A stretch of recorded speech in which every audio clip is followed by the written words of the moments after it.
a ver los participantes. Ok, ya estamos conectados. Ok. Sí, a ver. María, Alessandro, Nancy, Guere. Sí, doctor, presente. Aida. María Ángela. Ok, gracias. Entonces, hay 8 participantes más que también están conectados.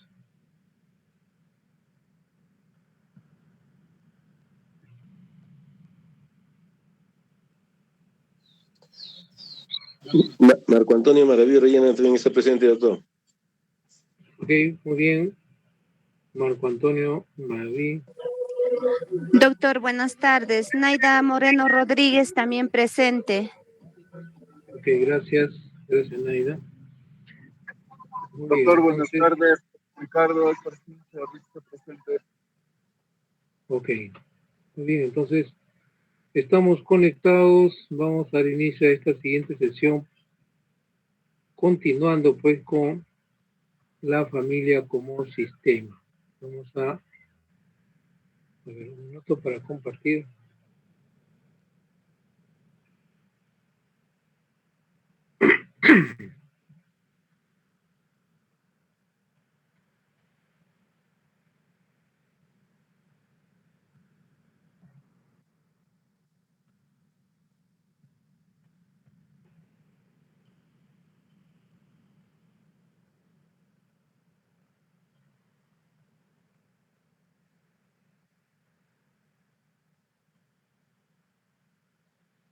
Bien, seguro se está ya visualizando el PPT.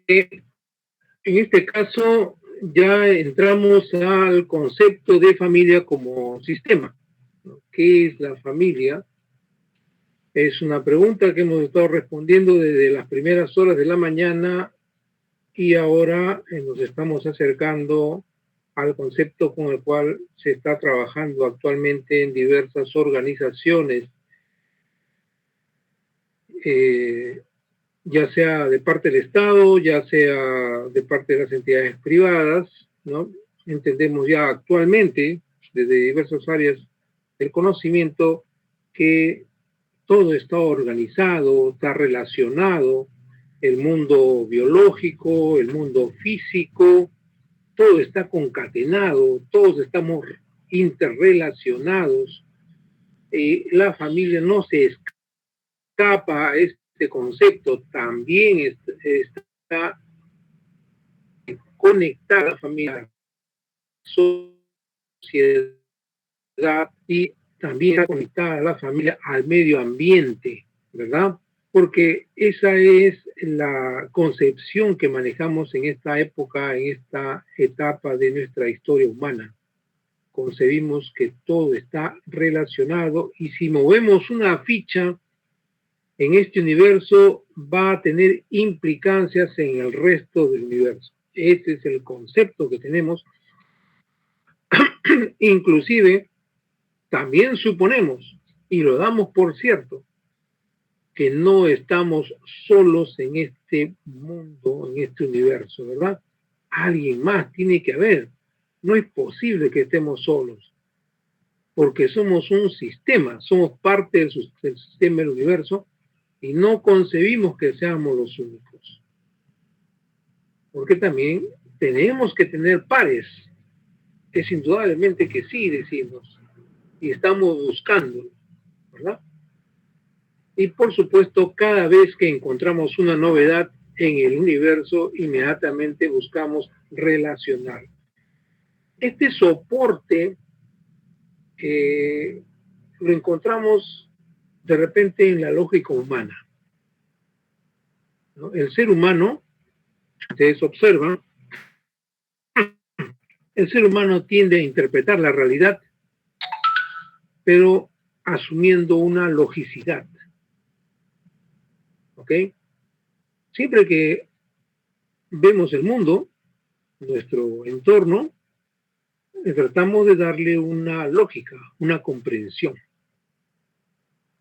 Y salimos a la calle de repente y vemos un día soleado, no hay lluvia, la gente caminando, pues la gente de repente haciendo comercio, vendiendo, comprando. Es mediodía y damos nuestra interpretación, ¿verdad? A todos esos elementos y decimos, es un día normal, ¿no? Es un día normal, todo está tranquilo. ¿Qué estamos haciendo? Estamos dando una interpretación a nuestras circunstancias, ¿verdad? Estamos nosotros acostumbrados, porque esa es nuestra naturaleza humana, de darle una logicidad a nuestras percepciones.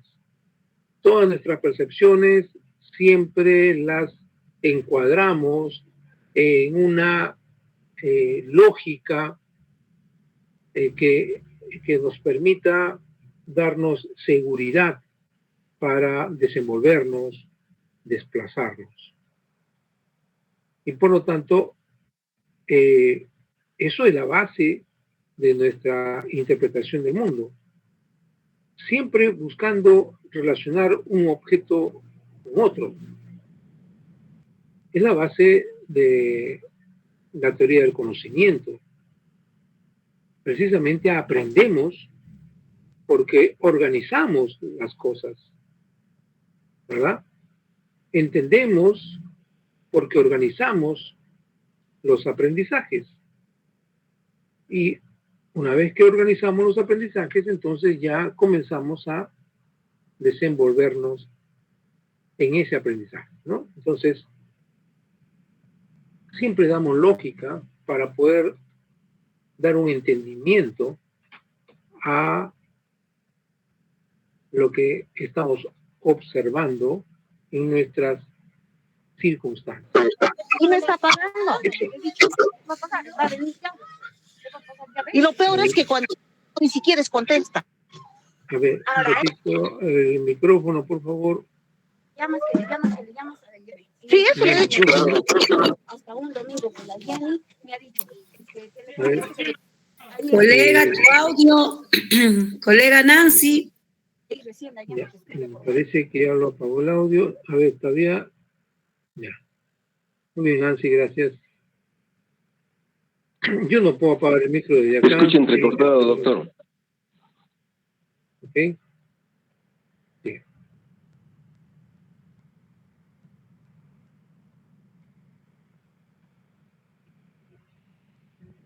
Bueno, tal vez es el fundamento de esta teoría de los sistemas, tal vez el fundamento se encuentre en que nosotros, siempre que interpretamos el mundo, lo hacemos buscando unir, concatenar un elemento con otro elemento. No miramos las cosas de manera aislada, ¿verdad? Siempre interpretamos relacionando los elementos que observamos para construir una interpretación. Tal vez eso haya sido el fundamento para crear esta teoría o este enfoque, ¿no?, de la teoría de los sistemas. Hemos observado en el cortito algunas pautas muy interesantes respecto a cómo esta teoría de los sistemas se aplica a la familia por parte de terapista y psicólogo Minucci.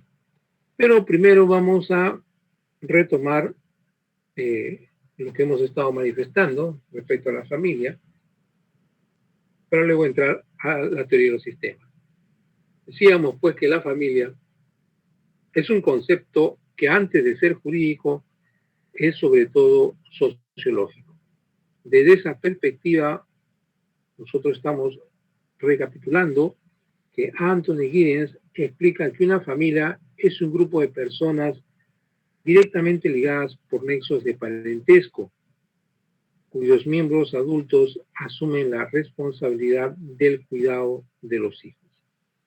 De acuerdo con el mismo autor, se puede hablar de familia nuclear, que consiste en dos adultos que viven juntos en un hogar con hijos propios o adoptados, y de familia extensa, en la cual además de la pareja casada y sus hijos conviven otros parientes, ¿verdad?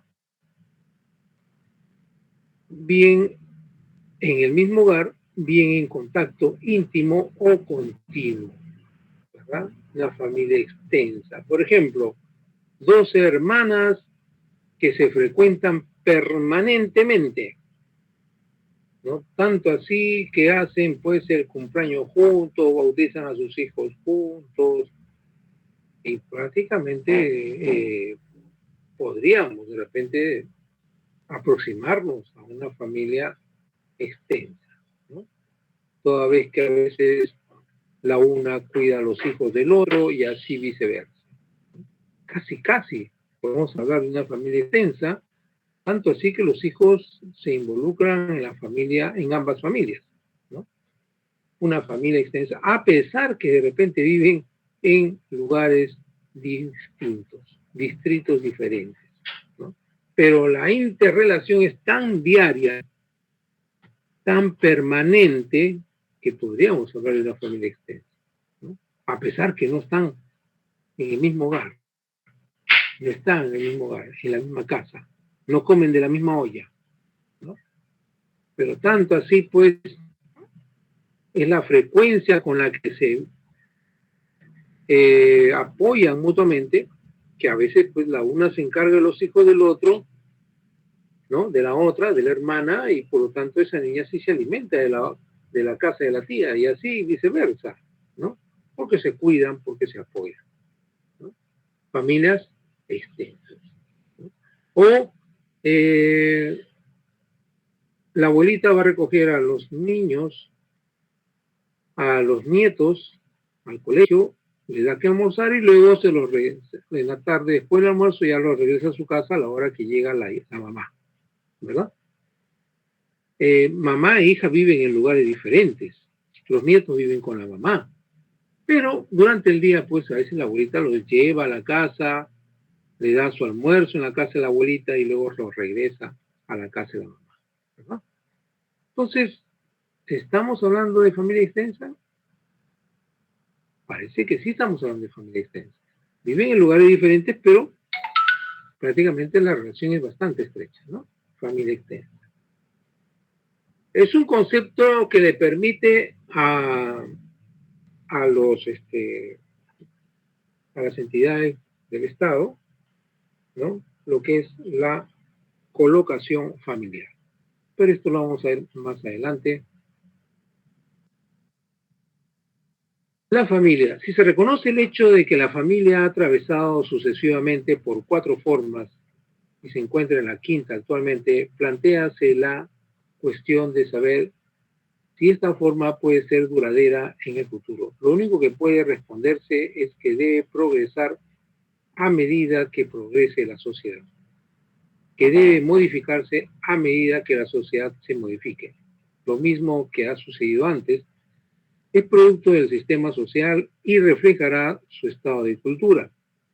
Habiéndose mejorado la familia monogámica desde los comienzos de la civilización y de una manera notable en los tiempos modernos, lícito es por lo menos suponerla capaz de seguir perfeccionándose hasta que se llegue a la igualdad de los dos sexos del género, ¿no? Si en un porvenir lejano la familia monogámica no llegase a satisfacer las exigencias de la sociedad, es imposible predecir de qué naturaleza sería la que sucediese. Es una reflexión, ¿no? Si en un porvenir lejano la familia monogámica no llegase a satisfacer las exigencias de la sociedad, es imposible predecir de qué naturaleza sería la que sucediese, ¿no? Esto fue escrito por Federico Engels en el capítulo 2, La familia, en el libro El origen de la familia, la propiedad privada y el Estado, en 1840 y tantos. ¿Okay? Imagínense, ya se pensaba, ¿ok? Según Federico Engels, ¿no? Él nos dice, lícito es por lo menos suponerla capaz de seguir perfeccionándose hasta que se llegue a la igualdad entre los dos sexos. hombre y mujer, ¿no? La igualdad en cuanto a los roles sociales que nos referimos, ¿verdad? Porque sexo siempre va a haber mujer y siempre va a haber hombre, pero nos referimos a la igualdad de los roles sociales. Esto fue escrito en 1840 y tantos, antes de la Segunda Guerra Mundial, por supuesto, antes de la Primera inclusive, ¿no? Estamos hablando de 1840 y tantos. 1821 se dio la independencia de nuestro país.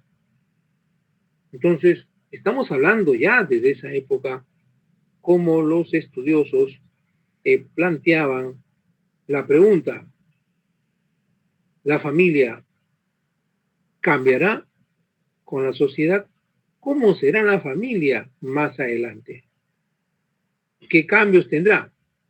Pero parece que va hacia la igualdad de los dos sexos, hacia la igualdad de los roles de varón y mujer, y esa igualdad de los roles de varón y mujer que la sociedad exige, también, por supuesto, se va a replicar en la familia, ¿no? La igualdad de los roles, ¿ah? No estamos hablando acá, de repente algunos están interpretando el tercer sexo, eso no. La igualdad de los roles. Porque en 1800 y para atrás, por supuesto, ¿no? El ser humano en un inicio, ¿no? Existía la esclavitud. Le pertenecíamos al rey, ¿verdad? Nosotros le pertenecíamos al rey y, por lo tanto, éramos objeto, ¿no? Le pertenecíamos al rey, pero después el Imperio Romano surge la figura del pater familia, donde hay la posibilidad de que el hombre, ¿no? No sea necesariamente un esclavo, ¿verdad? Pero la mujer sí era una doncella, o de lo contrario, pues era una esclava. Si no era del pater familias, era entonces del rey, ¿verdad? Y eso indudablemente que ha ido aflojándose, ¿no? Esa relación de dependencia de la mujer, sobre todo, respecto al pater familia. Y por ahora también pues ya han habido cambios en que la mujer ha ido protagonizando más en la sociedad, pero han habido muchos episodios, ¿verdad? Nosotros tenemos episodios propios donde una mujer cusqueña escribía poesías y fue la primera mujer abogada, ¿no? En nuestra república, ¿no? Pero la luchó bastante para llegar a obtener el título de abogada y por lo tanto estamos viendo cómo la mujer va teniendo una posición más respetable, podríamos decir entre comillas respetable, una dignidad, el reconocimiento de su dignidad en la sociedad, ¿verdad? Se van igualando los roles, ¿verdad? Recuerden ustedes que cuando se dio la independencia del país, pues solamente votaban los varones, ¿verdad? Las mujeres no votaban, ¿no? Y por lo tanto, pues esos derechos se han ido ganando por parte de la mujer. La sociedad ha ido reconociendo, ¿no? Poco a poco la dignidad de la mujer, tanto como la del hombre. ¿Okay? Y a eso se refiere precisamente esta reflexión, ¿no? A la igualdad de los dos sexos. Parece que ya desde esa época se percibía que la familia o la sociedad estaba orientada a ello, a igualar, ¿no? El rol de los dos sexos y por lo tanto la familia tendría que responder a esa exigencia social, que es lo que motiva los cambios que fluctúan alrededor de la familia. Entonces, esto sería un primer elemento que implica el cambio, ¿no? Y transformación de la familia. En ese aspecto estamos haciendo un enfoque sociológico de la familia, ¿verdad? Y la pregunta es, ¿Qué pasaría si la familia no responde a los cambios sociales? De repente ya no la igualdad de los roles de ambos sexos, sino otro tipo de exigencia de la sociedad. Y la familia no reconoce esos cambios, ¿no? No los acepta. ¿Qué pasaría? Podría realmente ser impredecible las consecuencias, ¿no? En las que la familia se niegue a esas exigencias sociales, ¿verdad? Por ejemplo, ¿no? Por ejemplo, hoy en estos tiempos, 2021, 2020, hemos tenido una pandemia, ¿no? Un virus en el que nos ha exigido protegernos, pero han habido familias que se han negado a ello. Han habido gobernantes que se han negado a ello, han habido gobernantes que han recomendado no usen la mascarilla, porque si la usan o si se resguardan, hacen cuarentena, la economía va a decaer y no vamos a empobrecer como Estado. No, continúen nomás con sus labores, ¿no? Bolsonaro en Brasil, ¿no? Se oponía a la protección, ¿verdad? Y hubieron cientos de muertos, que superó indudablemente más allá de lo predecible. Entonces, cuando las familias de repente se niegan a las exigencias sociales, pueden generarse una serie de desastres a nivel social, ¿no? Entonces, nos tenemos que acomodar como familia a esas exigencias sociales, como ha sido, pues, como ya lo hemos visto durante la pandemia, ¿no? Otras exigencias sociales que pueden estar ahorita surgiendo, ¿cuáles podrían ser? Les hago la pregunta. ¿Cuáles son aquellas exigencias sociales que pueden estar ahorita en el tapete vigentes como tarea para nuestras familias? ¿Cuáles serían? A ver, les consulto. ¿Qué otras exigencias sociales están ahorita en el tapete, en nuestra mente, clavadas en nuestra sociedad como una exigencia social que las familias tienen que afrontar hoy en día en nuestra sociedad peruana? ¿Cuáles serían esas exigencias sociales?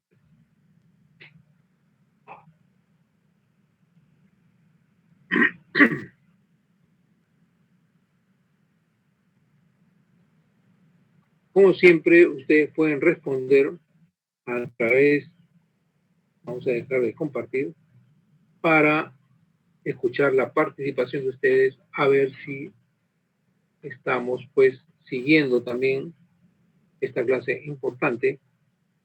Naida Rosana creo que está en 2 entradas.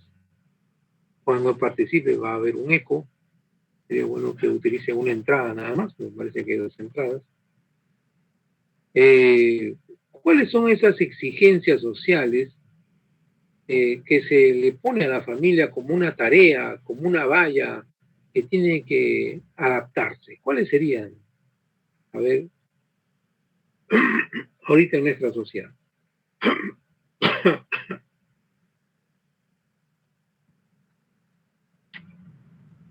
Y que de repente tenemos que cumplirlas, porque si no estaríamos generando un desastre de repente en nuestra sociedad.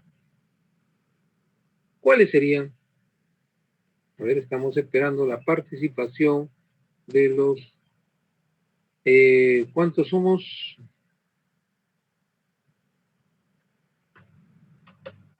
A ver. Muy bien. Al momento de participar, tienen que dar su nombre para que quede grabado en clase su participación. Y de esa manera podemos calificar la tarea en clase, ¿no? Es muy importante el desarrollo de tarea en clase porque este curso es un curso práctico, por supuesto, con un soporte teórico, pero también reflexivo, ¿no? Acuérdense que tenemos que reflexionar sobre las teorizaciones que recibimos para luego así ejercitarnos al afrontarlos y a las consideraciones que podamos tener, ¿no? Y sobre todo que van a terminar preparados para cualquier tipo de discusión. ¿Cuáles serían entonces esas exigencias sociales que ahorita se presentan en la sociedad y que le exigen a las familias? Ya pues, familia peruana, cumple con tu desempeño, cumple con tu rol. No estás cumpliendo con tu rol y eso dificulta que nuestra sociedad pueda crecer. ¿Cuáles son esas exigencias? Que deberían de cumplir los derechos de la Constitución. Los derechos de la Constitución, ¿cuáles, por ejemplo? ¿Cuáles cree usted que de repente las familias no están afianzando, están omitiendo, están rehuyendo a respetar ciertos derechos de la Constitución? ¿Cuáles cree usted de repente? Para con los hijos. Para con los hijos. ¿Como cuáles? Por ejemplo, no dándoles una buena alimentación, por ejemplo, no dándoles la pensión que les corresponde cuando se separan de sus esposas. Ya, van dos entonces. O sea, uno sería, gracias Milagros, uno sería, por ejemplo, que las familias no están cumpliendo con alimentar adecuadamente a nuestros hijos. Es una exigencia social, ¿verdad? Una exigencia social es que mantengamos una generación, pues, ¿no? Nutrida, pero las familias no están cumpliendo con nutrir a sus hijos. A ver, es una percepción, Milagro, está muy bien, es una percepción. Acá estamos para nosotros compartir nuestras percepciones, ¿no? Y así poder ir construyendo, ¿no? Una visión de lo que está pasando alrededor de nuestras familias. Otra exigencia es que luego de separados, los padres, sean varón o mujer, cualquiera de ellos que sea separado, no cumple ya con asistir a los hijos. Ya, no, no están cumpliendo con derechos que están previstos en el Código del Niño y del Adolescente, y también no están cumpliendo con los derechos que están en la Constitución, ¿no? Por ahí has entrado a encontrar esas exigencias sociales. ¿Qué otras exigencias sociales puede ser que nuestras familias no están cumpliendo?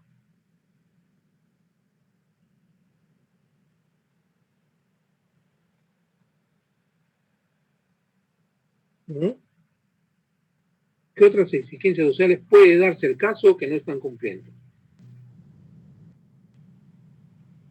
Porque si hablamos, pues, en realidad, nuestra sociedad, ¿no? Para crecer, renovarse, necesitamos una generación alimentada, ¿verdad? Y nosotros muchas veces nos dejamos influenciar por los medios masivos de comunicación y vamos pues corriendo a disfrutar de una golosina, de un menú de repente muy nutrido de lípidos, de grasas, ¿no? Pocos nutrientes. No reflexionamos la dieta de nuestros hijos de repente y no lo estamos alimentando, aunque de repente ellos están engrosando de cuerpo, pero no están alimentados, ¿no? Y entonces no estamos cumpliendo con esa exigencia social que nos está poniendo ahorita nuestra sociedad como un reto, ¿no? Alimenta bien a tus hijos y quieres que ellos tengan mayor capacidad de aprendizaje. No los llenes, pues, de, se podría decir, ustedes saben muy bien, ¿no? La lonchera de grasas, ¿no? Y es por eso que en los colegios se difunde, ¿no? La lonchera alimenticia, ¿verdad? Se difunde en los colegios. El Estado se ha dado cuenta de ello y por eso se difunde, ¿no? Porque hay desnutrición, ¿verdad? Es un reto social. La sociedad nos exige, como familia, ¿estamos cumpliendo? ¿No? Entonces, ¿qué otros retos sociales también hay? ¿No? Nos comenta Milagros, no cumplimos con la obligación alimentaria después de la separación. Como que nos separamos de la esposa para separarnos de la obligación alimentaria. decir, ahora sí me separo de la esposa o ahora sí me separo de él, ¿no? Para no cumplir con la obligación alimentaria. Y eso a qué nos lleva a el abandono total a nuestros hijos, ¿verdad? Entonces, eso va a generar sus implicancias. Pero el Estado percibe esa situación y agrava la sanción para aquellos que no cumplen con la obligación alimentaria, ¿verdad? Ahora hay pena efectiva inclusive para aquel que no cumple con la obligación alimentaria. A la cárcel, ¿no? Es lo que nos dice el Estado, a la cárcel, ¿no? Aunque sea 3 meses, no importa, pero detenido y encarcelado por no cumplir la obligación alimentaria, ¿verdad? Entonces, son retos sociales que el Estado no sabe cómo resolverlos y que espera que la familia los cumpla, pero no los cumple, ¿no? Y por eso agravan las penas. ¿Qué otras exigencias sociales pueden haber? ¿Sí? Sí, doctor, buenas tardes. Magalian casi le saluda. Okay, doctor, de repente, bueno, mi percepción, ¿no?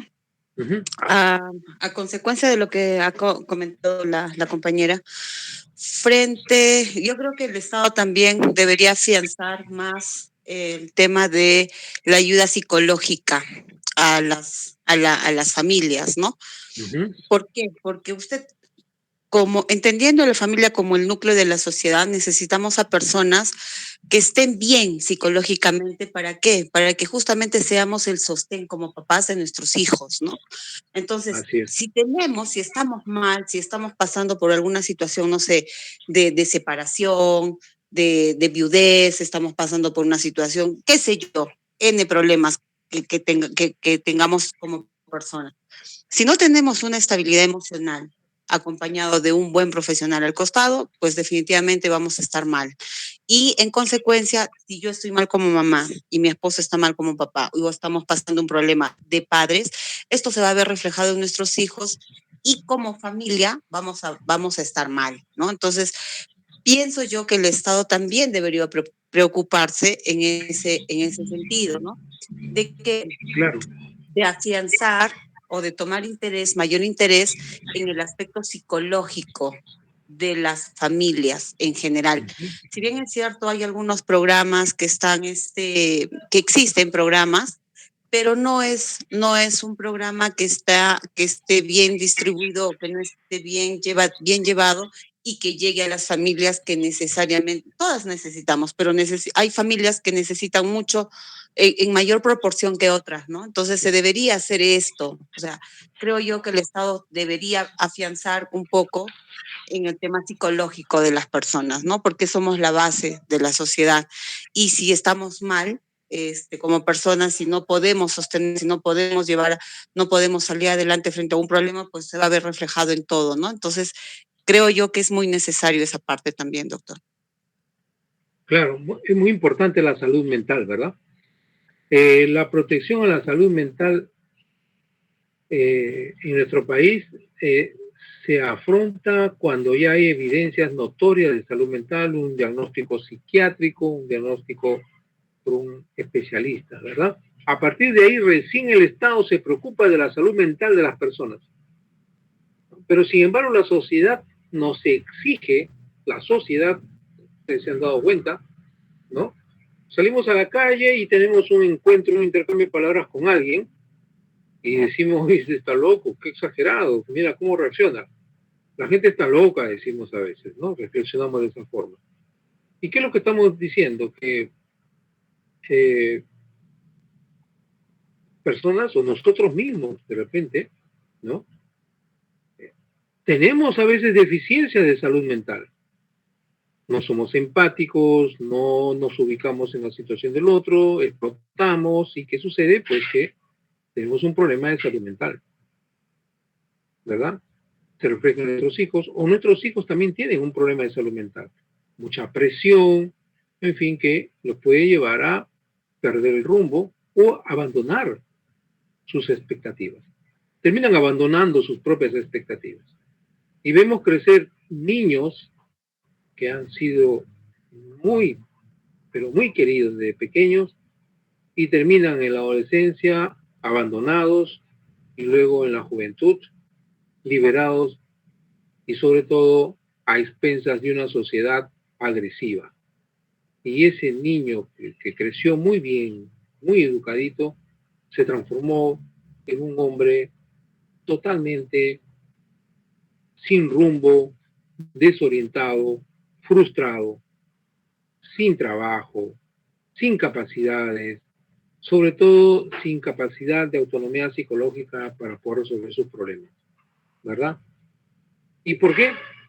Porque no ha habido una compañía, porque los padres en la juventud, la adolescencia, se desprendieron de él y la sociedad agresiva a veces los absorbe, ¿verdad? Entonces, no nos preocupamos en la salud mental. Les vuelvo a comentar algo sobre Holanda, porque es una referencia que tengo por un familiar que tengo allá.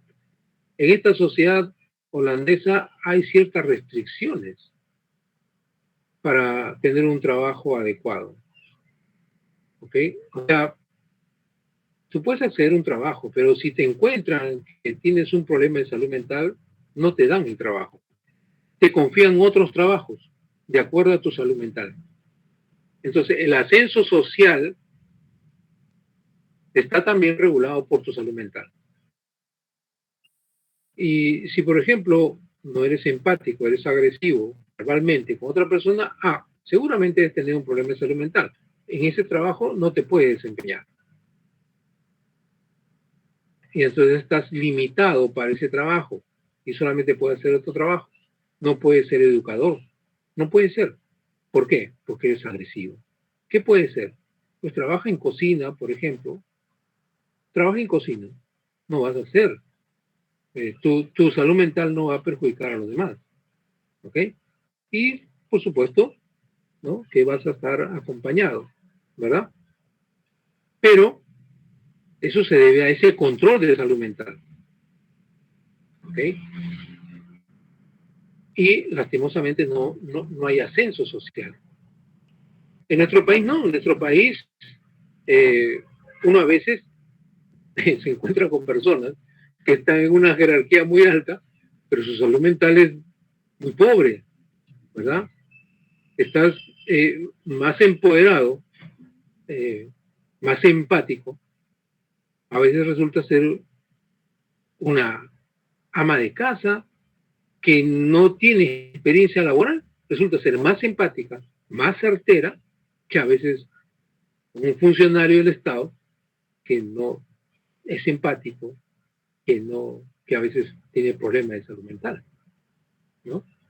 Entonces, el ascenso social es pues desigual, ¿verdad? Y llegamos a la conclusión, esta persona no debería de estar representando al Estado, ¿no? ¿Por qué? Porque no hay ese control. ¿La salud mental es una exigencia de la sociedad? Claro que es una exigencia social, que las familias tenemos que afrontar, acomodarnos, educar a nuestros hijos en salud mental, acompañarlos, controlarlos. Y sobre todo, la salud mental implica pues la ayuda con un psicólogo para que nos dé pautas.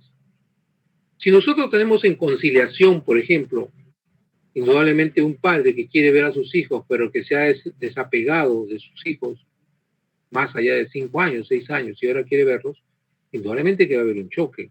La recomendación será, pues, seguramente ustedes ya lo estarán pensando, que sea un régimen de visitas sin externación, que sea con un acercamiento, ¿verdad? Con un psicólogo que le dé unas pautas para saber qué hacer cuando su hijo le diga no quiero verte, papá, ¿no? No debe sentirse frustrado, al contrario, ya se dio un primer contacto, ya le dijo algo, no quiero verte, papá, ya lo reconoció como papá, de manera negativa, pero ya lo reconoció como papá. Es importante, o sea, ve el lado positivo de las cosas, no te frustres, ¿no? Sigue intentando, ¿verdad? Crea otros espacios de acercamiento emocional, ¿no? Entonces, vamos a tener, por supuesto, en el psicólogo las pautas para poder relacionarnos con nuestros hijos en un régimen de visitas. Y esto, ¿por qué lo reflexionamos? Porque indudablemente que estamos concientizando que hay exigencias sociales que las familias tienen que atender. Y esa reflexión no es desde ahora, esa reflexión es, como ustedes lo están viendo en esta literatura, es de hace ya, estamos hablando de 1850 y tantos, 40 y tantos, cuando se escribe esta obra de Federico Engels, donde ya, en primer lugar, percibe que la sociedad tiene la tendencia a la igualdad de los roles sociales de hombre y mujer, en primer lugar.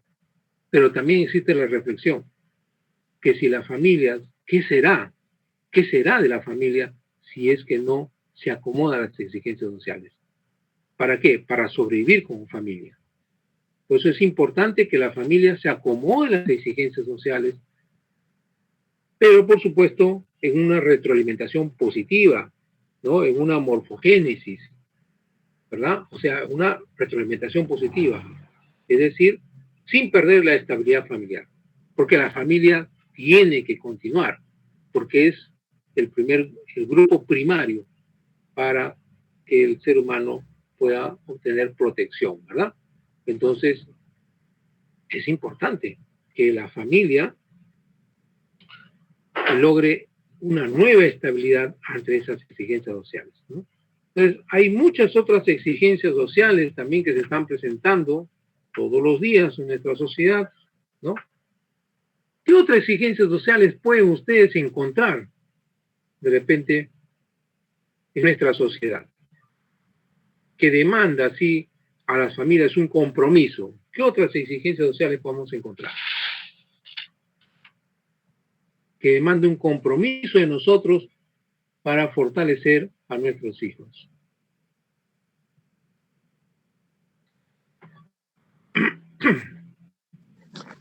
¿Me permite, doctor? Claro, por supuesto, al contrario, agradecido por tu participación. Marco Antonio Maravillo Orellana le saluda. En este sentido de la familia y la sociedad, con la crisis moral que estamos viviendo, con la crisis política, con la crisis económica, con las crisis de salud, hay muchas familias que han perdido sus trabajos, han desperdiciado algunas oportunidades y para salir se agencian de una bodega o de una combi para poder sostener a su familia. Pero el hecho es de que los padres los ponen a los hijos a trabajar en la bodega o en la combi para que abaratar costos. Y entonces eso es una crisis social que a la larga los dejan sin estudio a los niños, a los adolescentes, con el fin de obtener un poquito más de dinero, ¿no? Eso para mí sería un problema social de consecuencias nefastas porque le están dejando sin estudio, sin oportunidad de que se supere. Y las mayores crisis que tenemos en el mundo se dan por las diferencias de educación. En el Perú tenemos nosotros ahorita los gobernantes que nunca se van a preocupar por el Estado ni por la sociedad, porque se están preocupando solamente en solucionar sus problemas de ellos a costa de lo que todos estamos conociendo como latrocinios, ¿no? Eso sería mi parecer, doctor, y discúlpeme que me haya metido un poquito en la política. No, al contrario, lo que acabas de mencionar es sumamente importante y si nos involucramos con el aspecto político, es que sociedad, Estado y política son los lados de una misma moneda, ¿no? Son como dos caras de una misma moneda, no podemos evitar. Por supuesto que sí, hay una exigencia social respecto al sistema educativo, ¿verdad? ¿Cómo mantenemos este sistema educativo, ¿no? Con una exigencia de obtener mayores recursos, ¿no? Para sostener a la familia económicamente hablando, ¿no? ¿Cómo sostenemos a la familia económicamente si requiere de mayores horas de dedicación para el trabajo? Tanto así que tenemos que involucrar en el trabajo, ¿no? Para poder ganar más a nuestros hijos, ¿no? Y por supuesto, de repente ya la esposa está involucrada con nosotros en nuestra tienda, en nuestro negocio, pero pues nos ha llegado la hora de involucrar a nuestros hijos, hasta el más pequeñito, ¿verdad? ¿Y cómo fusionamos esta situación con la educación? ¿Verdad? Porque está perdiendo horas de educación. Y Y ahí viene la exigencia social, vienen las reflexiones. ¿Podemos seguir sosteniendo este sistema educativo? Este sistema educativo parece no estar acorde a las necesidades de nuestra sociedad. O perdón, a las necesidades de recursos financieros. No está acorde este sistema educativo. ¿Podemos nosotros sostener este sistema educativo?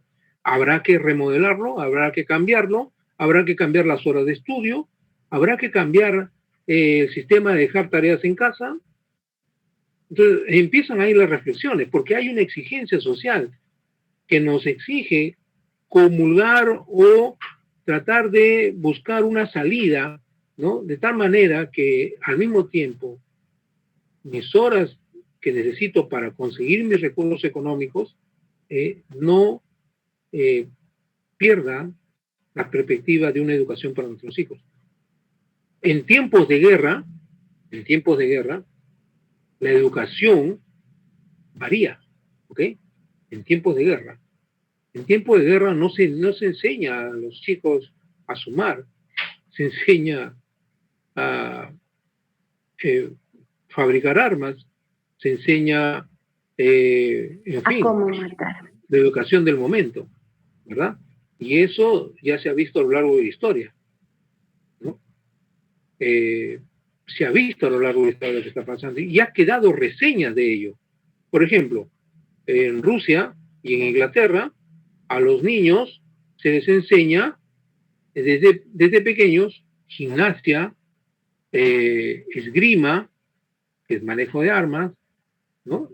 Y formación militar, ¿ok? En nuestra sociedad, en los años cercanos a las guerras que hemos tenido con Chile, con Ecuador, ¿qué se enseñaba? Instrucción premilitar, porque eran los años siguientes a esas guerras, y se enseñaba instrucción premilitar. Es decir, la educación siempre está acorde con las exigencias sociales. Ahorita viene la reflexión. ¿Este sistema educativo está respondiendo realmente a las exigencias sociales o habrá que reformularlo? Por eso lo que está planteando Marco Antonio no es algo fuera del lugar, al contrario, es una reflexión que está en el tapete hoy en día y que exige a las familias cierto comportamiento, ¿no? Sí, Naida, te escuchamos. Disculpa, Naida, que no atendía. Doctor, Sí. disculpe, lastimosamente lo que ahorita existe ante la sociedad, bueno, en lo político no es la corrupción. Lo que no sabemos hasta ahora es cómo acabar con eso, porque eso es lo que está dañando todo el sistema. Hasta el punto que la corrupción nace desde la familia, ¿no? Los mismos padres enseñamos a mentir a nuestros hijos, ¿no? Diciéndole, si alguien nos cobra algo, no, no está mi papá, o mi papá ha salido. X motivos, ¿no, doctor? Lastimosamente, si nosotros, como familia, empezáramos a matar eso de la corrupción, creo que sí sería el eje principal para el cambio total, doctor. Ok, Neida, Gracias. es otra reflexión, muchas gracias, es otra reflexión muy importante respecto a los valores, ¿no? A los valores y también los valores que existen ahora frente a la situación de cómo obtener nuestros recursos financieros sin afectar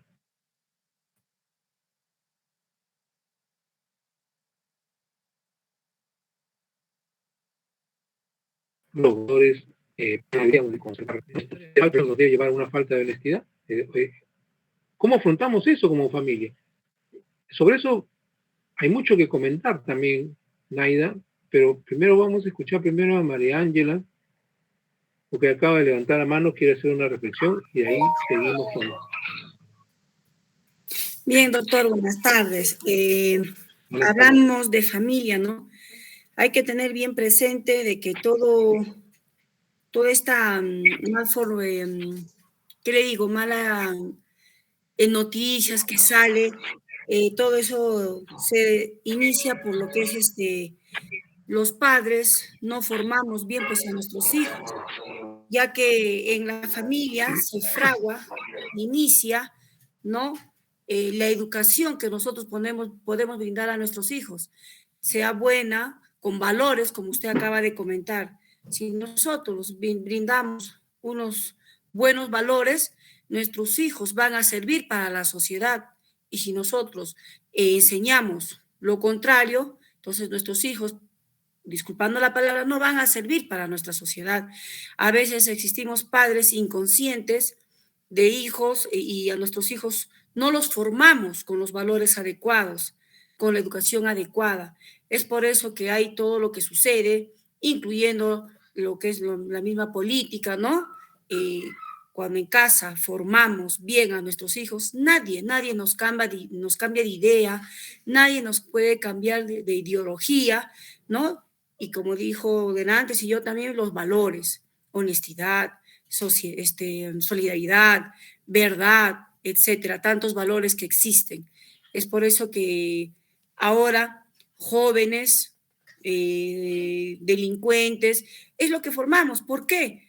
Porque desde pequeño el niño realiza alguna acción negativa, pero ¿qué dice ahora los papás? No se le dice así, no se le corrige. O sea, ya tenemos miedo incluso como padres corregir a nuestros hijos. Antes, yo soy de esa opinión de la educación de antes, el papá, la mamá corregía a nuestros hijos, no a los hijos, mejor dicho, a nuestros padres. Entonces, y había respeto a nuestros padres, había respeto hasta a nuestros abuelos, pero ahora no existe. El papá tiene miedo al hijo. Eso es lo que ahora sucede. Y en muchas de las familias que podamos conocer existe que el papá o la mamá tiene miedo a la reacción que puede tomar ese niño. ¿Todo por qué? Porque desde niño no los hemos educado, porque desde niño no los hemos formado y porque desde niño no los hemos corregido. Eso es lo que, en la opinión que yo le pueda dar, doctor, de que todo viene de la familia. Eso sería mi opinión, doctor. Muchas gracias, María. Lo que acabas de comentar, indudablemente que va a traer cierta polémica, ¿no?, sobre la corrección a los niños. En realidad, yo también soy de una opinión parecida a la tuya, María Ángela. Sin embargo, hay algunas normas que de repente en nuestra sociedad podríamos colisionar con algunas normas que llevan a que nosotros desarrollemos otras estrategias. Pero la pregunta está, ¿estamos preparados para desarrollar esas estrategias? ¿Tenemos los recursos financieros? ¿Tenemos el tiempo? ¿Tenemos la capacidad de inventarnos recursos o estrategias? ¿Tenemos espacio para poder desarrollar esas estrategias que ahora la sociedad demanda? Porque el castigo físico, el castigo está proscrito en nuestras leyes, ¿verdad? En el sistema educativo y en la familia. Pero estamos preparados para nosotros desarrollar inventivas que puedan precisamente corregir al niño. ¿Acaso en las familias ahorita, en este momento, no se dan, mejor dicho, se están presentando esas correcciones? ¿No? Sí se dan ahorita en las familias. Los padres a sus hijos los castigan en la familia, pero cuando van al colegio le exigen al maestro que no los corrija, ¿no? Entonces ahí viene una dualidad, ¿no? Podríamos decir una doble moral, ¿no? Si el maestro de repente corrige, ¿no?, con palabras fuertes a los niños, de repente indudablemente viola la ley. Pero sin embargo, el niño en casa recibe a veces ese castigo físico, ¿no? Entonces ahí viene la doble moral. ¿Estamos preparados realmente como sociedad, como familia? ¿Estamos respondiendo a esa exigencia de ser inventivos, de inventar estrategias? ¿No? Entonces es una exigencia social también que se nos está presentando como familias, ¿no? Vamos a escuchar a Lisbeth Minuska y seguidamente también una reflexión sobre lo que nos comentó Naida Rosales antes, también sobre los valores y la corrupción, ¿no? Lisbeth, te escuchamos.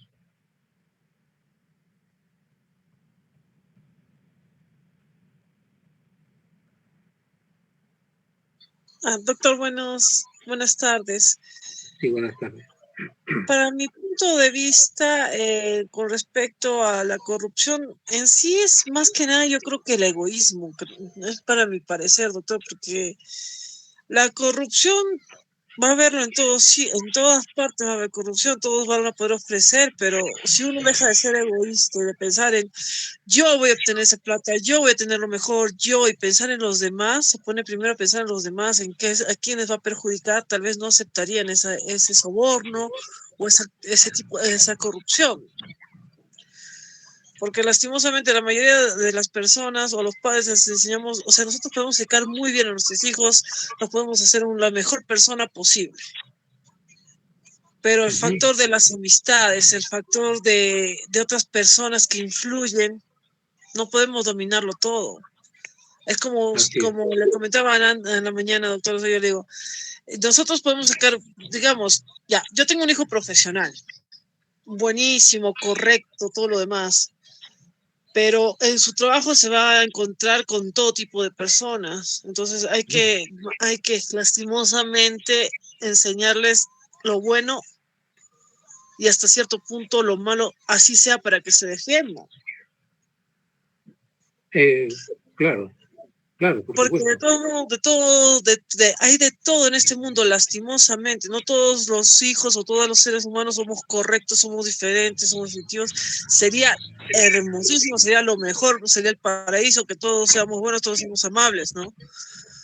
Porque yo me he percatado realmente, yo he sido auxiliar en un colegio, y tú lo ves a un chico todo educado, todo tranquilo, y los demás abusan de él, lastimosamente. Pasa las circunstancias. Que por ser buena persona se aprovechan, sacan provecho de esa persona. Con respecto a lo que usted dice de la educación del maltrato físico, yo realmente no estoy de acuerdo, pero sí con lo que usted dice de la doble moral. No, o sea, si por ejemplo en su casa le golpean, podrían llamar a los padres. Hay opciones. Para eso supuestamente están los psicólogos que también deben estar ahí en los colegios, ¿no? Claro. Es mi punto de vista, porque los golpes está bien hasta cierto límite, porque también hay hogares donde el maltrato físico también ya es realmente exagerado, ¿no? Porque estamos llegando al feminicidio últimamente. Eso es porque hay un descontrol prácticamente del ser humano. O sea, es como que a mi papá le pegaron, le sacaban herida, y ese comportamiento se va a volver a repetir, y se va a volver a repetir, y se va a volver a repetir.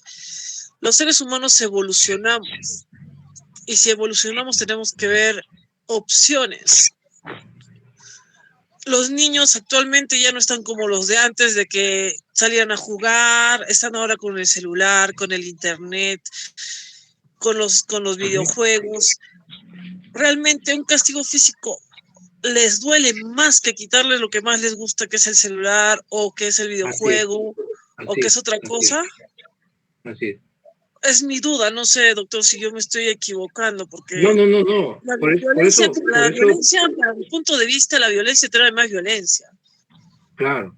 Con lo que hizo un comentario uno de los compañeros, discúlpeme, no recuerdo su nombre, realmente no sé si será mi imaginación, pero antes de la pandemia yo veía mucho, o sea, yo cuando era mucho más pequeña veía niños trabajando en la calle, vendiendo caramelos, esto, otro. Antes de la pandemia ya lo había dejado de ver, por lo menos con tanta frecuencia. De un tiempo para acá estoy viendo muchos más niños trabajando en la calle, y eso a cualquiera le afecta. Yo considero que debería de haber, así como tienen derechos los niños, la de Muna, tú vas, te quejas y dices, no podemos hacer nada, o que te piden demasiadas características, demasiada información. En lugar de ellos investigar, de ver a los niños, te buscan una y mil excusas para decir, no, estamos ocupados, esto, lo otro, porque se ven más niños en la calle realmente, doctor.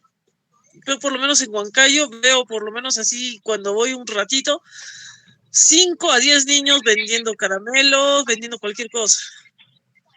Así Que es. antes no se veía. Bueno, y ese día dejó de ver con tanta regularidad en realidad, doctor. Doctor, disculpe, al punto, por favor. Claro. Bien, Ivette, hemos escuchado lo que ha estado reflexionando. Vamos a aclarar un poquito. No estamos promoviendo el castigo físico, sino estamos señalando de que en los hogares se da muchas veces el castigo físico y la pregunta es si estamos preparados para poder responder a las expectativas de la norma, que es porque el castigo físico está proscrito en la norma, ¿no? Entonces, indudablemente que eso significa si estamos preparados para precisamente estar acorde con la norma, ya que no tenemos a veces los padres esas pautas necesarias para, se podría decir, tener esa capacidad de inventiva hacia esas situaciones que los hijos nos plantean en el hogar, que son situaciones a veces de que hay que corregir, ¿no? Y entonces recurrimos al castigo físico.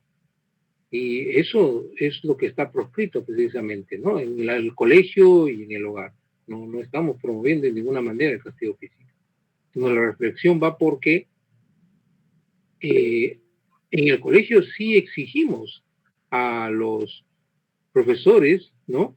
Que no sean rigurosos. Y nosotros en la casa somos más rigurosos que el docente. Y entonces no empalmamos a veces con el quehacer educativo.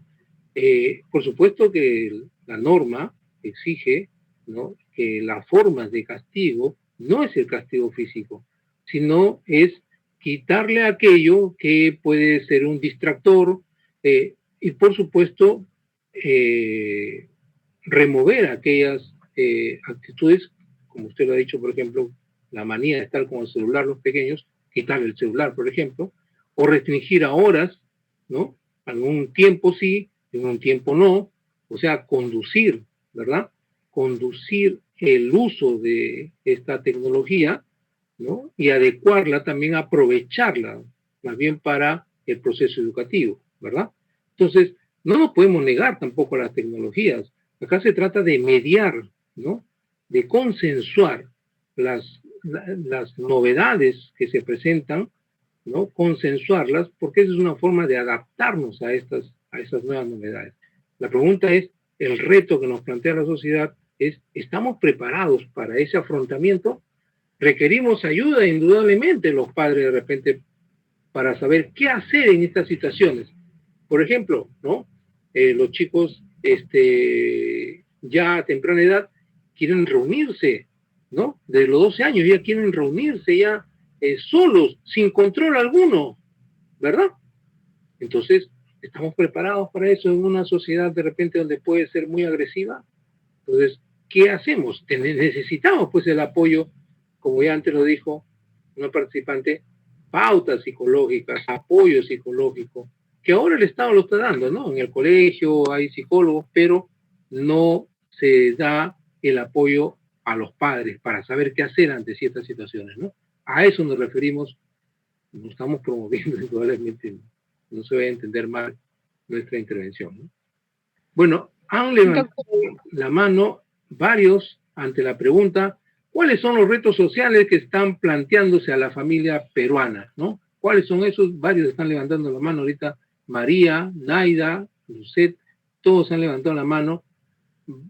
A ver, vamos a empezar por Lucet, luego Naida y luego María, por favor, porque Lucet recién está interviniendo. Naida y María ya intervinieron, ¿no? Entonces vamos a escuchar a Lucet. Sí, Lucet, te escuchamos. Sí, doctor, realmente el tema que estamos conversando es un punto muy álgido y polémico a nivel mundial. Y lamentablemente las familias cada día que pasa están retrocediendo en lugar de avanzar en todo sentido, en sentido emocional, económico, en valores, absolutamente en todo. Y es una lástima porque siendo un punto tan importante, que es el núcleo y la base de la sociedad, no puede ser que estemos yendo como el cangrejo hacia atrás. Entonces, en lo personal, yo pienso que sí se necesita el apoyo real y contundente del Estado, de cambiar las normas y cambiar las leyes a efectos de mejorar a la familia. No podemos seguir siendo las familias víctimas de víctimas. Nadie da lo que no tiene.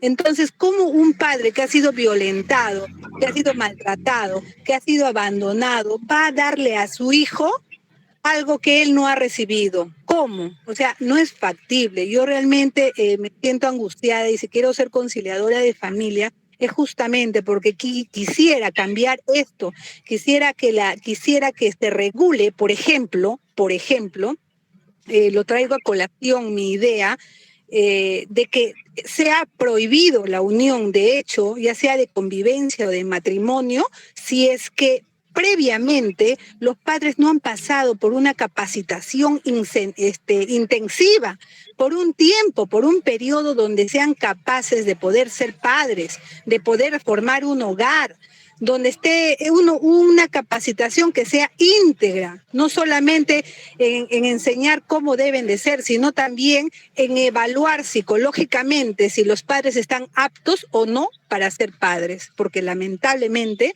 parecemos más, ¿qué le puedo decir? La humanidad se inclina a ser más impulsivos, más violentos que buscar de repente un hogar pacífico. Entonces, en eso consiste mi aporte en esta clase, de repente de que cada uno de los que está acá presentes, doctor, no sé si de algún modo podemos ver de que hay una regulación y una obligatoriedad, como estábamos hablando al inicio, de que antes de casarse, antes de juntar este hogar, sí o sí, de forma obligatoria, se forme a esos padres, porque como dije, nadie puede dar lo que no tiene. Eso es todo, doctor. Muchas gracias por permitirme intervenir. Igualmente, gracias a todos.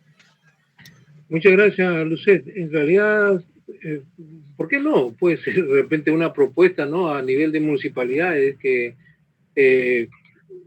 bueno, tenemos una estadística, acá hay familias, en la municipalidad tiene registradas familias con unión de hecho o matrimonial, de cuando en cuando, ¿no? Invitarlos a una escuela de padres promovida por psicólogos, educadores, pedagogos, ¿no? En una escuela de padres, pues, donde se inculque precisamente pautas psicológicas para tener un mejor comportamiento y relaciones dentro de la familia, ¿verdad? Estamos entonces respondiendo a la pregunta, ¿cuáles son esos retos que tiene la familia peruana? Porque al final de este intercambio de ideas, vamos a entonces tener una idea de cuál es la familia, cómo es la familia peruana, qué es lo que le está pasando a la familia peruana, ¿verdad? Vamos a tener al final de esta conversación la respuesta, ¿cómo es la familia peruana? ¿No? ¿Qué es lo que le está pasando? ¿Verdad? Muy bien, Naida, también estabas levantando la mano. Doctor, lastimosamente la familia actual está pasando un reto tremendo porque el Estado no le apoya. En pocas palabras, porque el Estado nos pone trabas, como usted decía, ¿no? Vámonos en la educación. El docente corrige, el docente manda a llamar a los padres porque ve a un niño abusivo, un niño que ofiende o maltrata a algún compañero, pero el niño dice, sí es mi derecho, yo puedo hacer lo que quiera, a mí nadie me va a corregir porque soy menor de edad. Todavía se basan en eso, que es menor de edad. Lastimosamente las leyes, o no sé, doctor, disculpe, se ha dado muy abiertamente que todo el mundo, los padres actuales, hemos confundido la libertad con el libertinaje. A nuestros hijos les hemos dicho, ¿sabes qué? El profesor no te puede tocar, el profesor no te puede gritar, porque no es tu padre, no es tu madre. Así que, hijito, si te jala a la orejita o te llama la atención, te está haciendo maltrato. Así que denúncialo, dime a mí para yo ir a corregirlo y votarlo, ¿no? Votarlo del colegio, hacer que lo expulsen, hacer que ese profesor ya no valga nada. Lastimosamente, doctor, esta sociedad actual ha hecho al docente minimizarlo al máximo, que ya el docente no estamos vistos con respeto como era antes. Antiguamente, ¿qué íbamos a ir y resondrar los padres al docente porque ya a nuestro hijo le llamó la atención porque no hizo la tarea o porque llegó tarde? Era un apoyo mutuo. El Estado hoy en día y las familias también que están formando hijos actualmente deberían mostrar apoyo. El docente, el padre y los hijos debería ser un trabajo mutuo, doctor, pero no se da. Y cada vez estamos yendo de mal en peor por este sistema, ¿no? Un sistema dañado, no sé si por el Estado, no sé si por la sociedad o no sé si por la misma familia. Gracias, doctor. Claro, por supuesto que el castigo físico está proscrito, tenemos que buscar nuevas ideas de relacionarnos con el alumno, con el hijo, nuevas ideas, y volvemos pues a enfatizar que necesitamos esas pautas, esa conexión, ¿no?, entre docentes y padres para ver cómo es que un miembro de la familia, que es el menor de los hijos, ¿no?, los hijos se desarrollan tanto en familia como en el colegio de igual manera, que exista uniformidad de trato en ambos, en familia y en el colegio, ¿verdad? Que haya uniformidad de trato. Familia, colegio, sociedad. Igualdad de trato, ¿verdad? Vemos nosotros como, por ejemplo, en Japón, ¿no?, ahora que ya existe la información por internet, los niños se van con 7 añitos, ¿no? Se van en grupo a la escuela sin acompañamiento de padres. ¿Por qué? Porque ese niño, el mismo trato que tiene en el hogar, lo va a tener en la sociedad por los ciudadanos que hay en la sociedad. Los ciudadanos cuidan a los niños como si fueran sus propios hijos. Cuidan al niño del otro como si fueran sus propios hijos. Y así como respetas a tus hijos, respeta a los niños de los demás.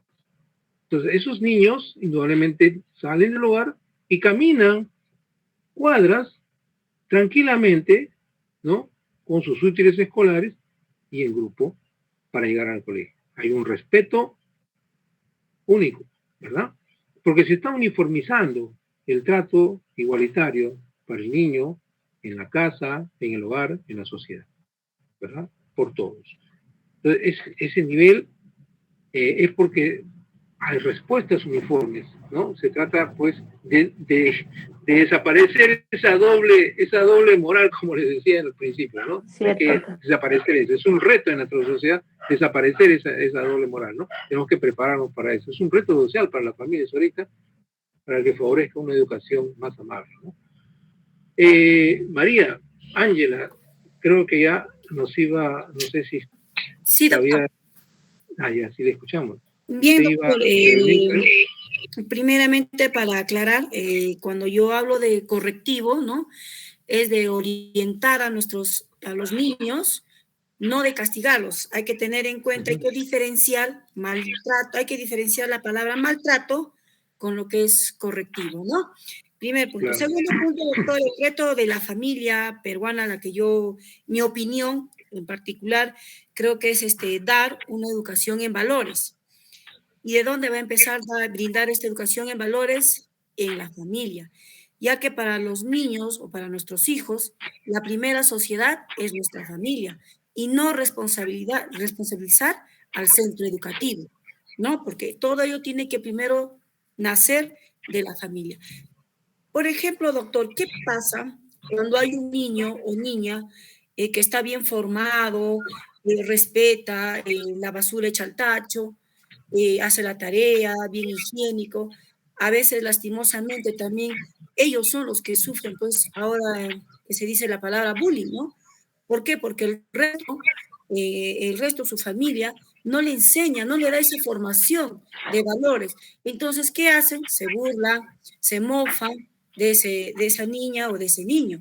Entonces, y es por eso que de ahí también nace el bullying. Por eso, para mí, doctor, en la familia Debemos de dar valores. ¿Por qué?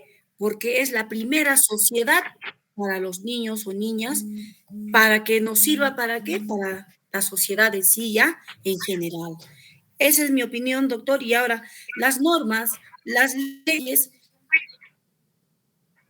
ni normas, leyes van a dar pues una familia adecuada. Somos nosotros mismos. De la familia tiene que nacer pues, lo bueno. ¿Para qué? Para una sociedad. Eso es mi opinión, doctor. Muchísimas gracias. Muchas gracias también, María. Bueno, realmente nuestra pregunta ha motivado una serie de respuestas, ¿no? Orientadas a responder cómo nosotros, ¿no? Vamos a afrontar esos retos sociales, ¿no? Indudablemente este diálogo es apenas un inicio, ¿verdad?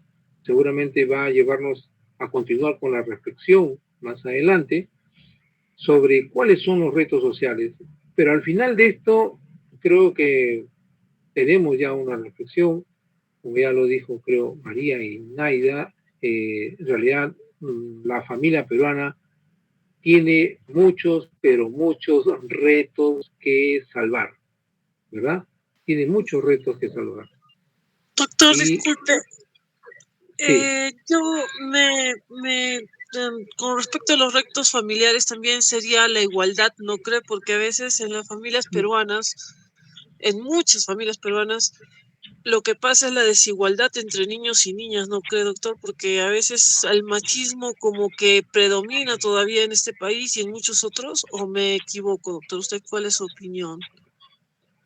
bueno, cuando hablamos de igualdad de géneros, indudablemente que ha habido eh, diversas percepciones porque nos referimos a un concepto que inicialmente viene de organizaciones internacionales que proponen precisamente la igualdad de género, ¿no?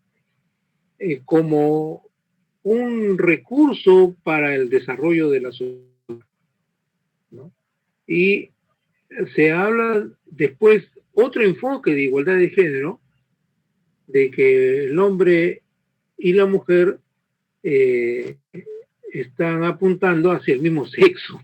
Bueno, y ese es otro enfoque, ¿no? Que de alguna manera de repente puede estar distorsionado el origen del concepto, ¿no? En la igualdad de géneros.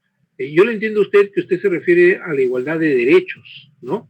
Usted se refiere, entiendo así, ¿no? Usted se refiere a la igualdad de derechos de tanto del hombre y de la mujer en la sociedad, ¿no? Eso es lo que le entiendo.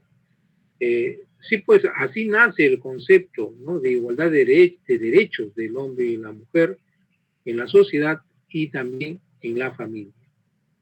Es un tema que también tenemos que contemplarlo ahora. Vamos a hacer un receso de unos minutos, ya 10 minutitos, y retornamos retomando esta pregunta que nos está dejando Lisbeth en la mesa, ahorita prácticamente puesta aquí en la mesa para responder a ese tema sobre el machismo, la igualdad de géneros. ¿Se refiere a la igualdad de derechos o ya se está tergiversando a otro tema? Bien, entonces hacemos un receso de 10 minutos, por favor, para poder continuar. Regresamos en 10 minutos. ¿Estamos de acuerdo? ¿Sí? ¿Me comprendieron? Bien, doctor. Ok, gracias.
Bien, entonces nos preparamos para retomar.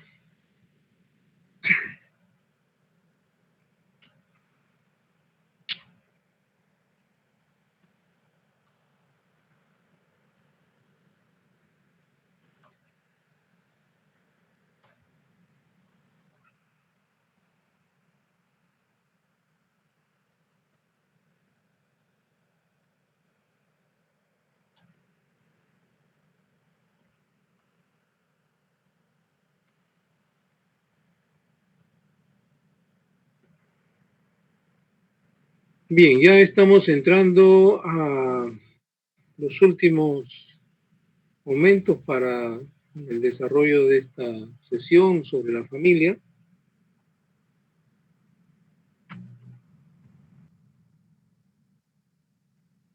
Y reflexionando pues el enfoque que Virginia Satir nos da sobre la familia, que es un concepto que también se está usando, por los dos elementos que considera, ¿no?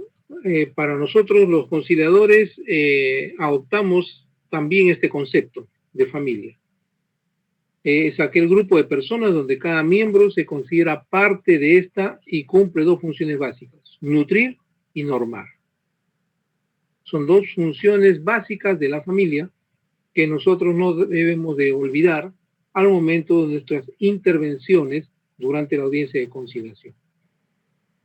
La familia tiene la función básica de nutrir, no solamente alimentar materialmente con alimentos, sino alimentar psicológicamente y emocionalmente. ¿Qué significa alimentar emocionalmente, psicológicamente? Significa crear espacios de acercamiento emocional positivo, por supuesto que sí. Este espacio de acercamiento emocional es importante para las relaciones entre los grupos dentro de la familia. Ahí vamos a verificar si es que estamos todos conectados, han retornado, por favor. A ver, ¿están ahí? No nos vayamos a abandonar. Ya falta poco para terminar esta sesión. Sí estamos, doctor. Ok. Muy bien, entonces... Ya, entonces vamos a continuar. Sí, doctor. Nutrir no es otra cosa que crear espacios de acercamiento emocional. Por ejemplo, si el papá quiere visitar a sus hijos hace mucho tiempo, preguntaremos en qué le beneficia a sus hijos este régimen de visitas. Es una pregunta desde el interés superior menor, pero también es una pregunta desde el concepto que tenemos de familia con Virginia Satir, de cómo van a ser el desarrollo de esa relación de régimen de visitas. Tiene que ser una relación que nutra, que alimente mutuamente a ambas partes, tanto al hijo como al padre. Un espacio de encuentro emocional. ¿Ok? Como normalmente se crea en el hogar cuando papá y mamá están juntos con los hijos. Nosotros, por ejemplo, vemos a nuestro hijo o nuestra hijita, nuestro hijito,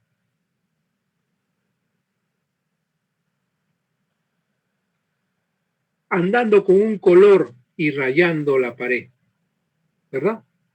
Hasta